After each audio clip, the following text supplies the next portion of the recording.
Well, this company, Burrell's, was the highest employer in the area, and Burrell's put Thetford on the map because the engines were sent all over the world, in Australia, South Africa, America, Canada, you name it, Burrell sent it, wherever was ordered. And there was 4,000 plus engines made here, and they were turning out probably about 1 to 2 a week. And it only started in a small way. It used to be a blacksmith shop, which was on Minstergate Street, and that was in 1770. And they used to make things for the farms, and from there it progressed into making engines. The building itself was used as the original paint shop. It's a listed building in regards to the roof, and when it was made by the Belfast Roofing Company, which was in Ireland, and the buildings opposite over the road was the original joiner's shop. And people say to me, well, if it was a joiner's shop, why do you want wood? Because everything of the engines is all metal and cast iron.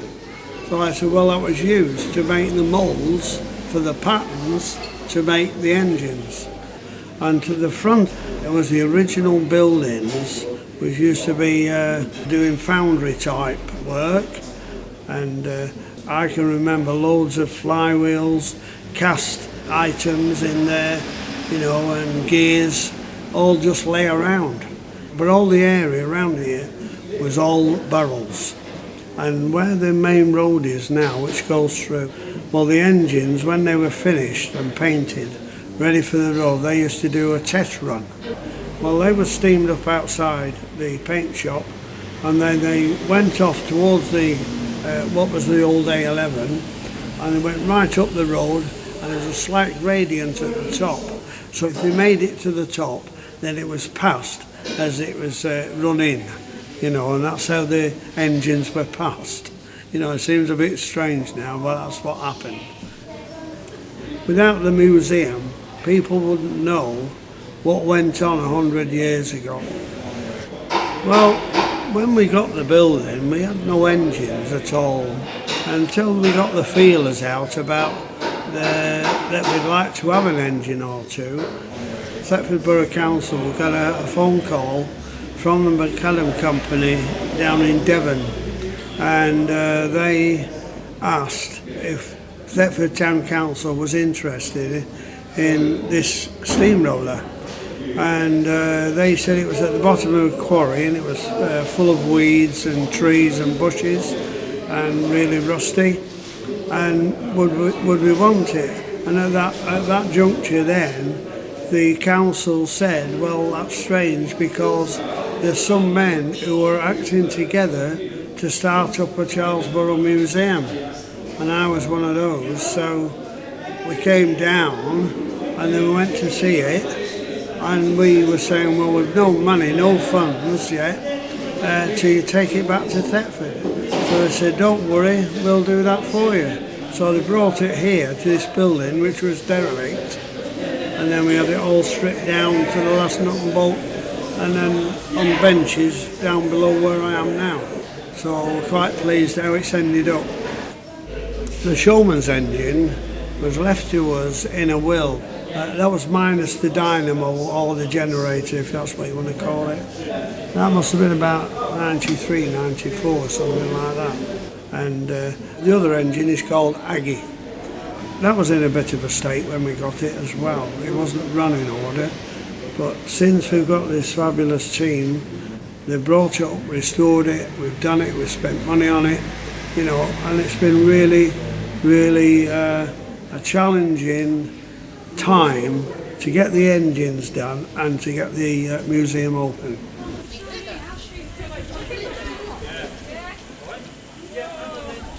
Well, basically you come in, you meet our lovely friendly staff, then obviously you walk into the museum. first thing you see is the engines. We have our living wagon at the end, and then obviously you come upstairs to various displays, plenty of reading. If you fancy having a look at the family history and the works history, there's the drawing office where we've got some drawings up there. And also we've got some displays in cabinets, and basically all the staff are willing to chat to you any questions you've got. And at the end of the upstairs is our new Steamers Cafe, which has done very well this year. We've all agreed this year has been a bumper year. Since we've introduced the cafe, things have just got better and better. The visitor numbers they've increased so much this year, and bearing in mind we don't charge to come in, we're actually, on the right side of the money coming in to weigh out the pros and cons, whether you have to charge to come in, because we thought start charging, people won't come in, but they're more liable to put some money in the box at the end when they've gone out. And it has worked. This year has been brilliant, absolutely brilliant, and I think that's part of the team's efforts as well, to get it up and running as it is and encouraging people to come in and see us.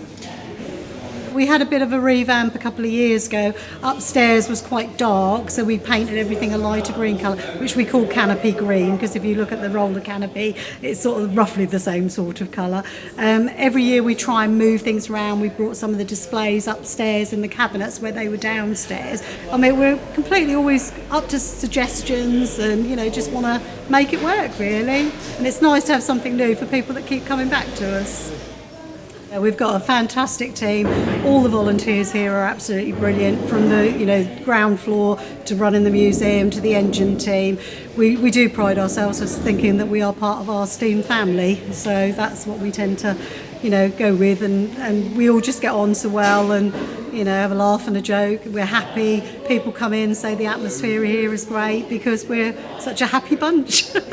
We've all got the interest of the museum at our hearts, and anything we can do to promote it, help it, we all spread the word, we all do this. We're obviously looking for a particular type of person, because obviously we have quite a lot going on here, so it's somebody who's enthusiastic, willing to give up their free time, willing to learn, willing to chat to people, that kind of thing. So that's the sort of person we're looking for, and if people are willing to do that, we're quite happy to have them on board.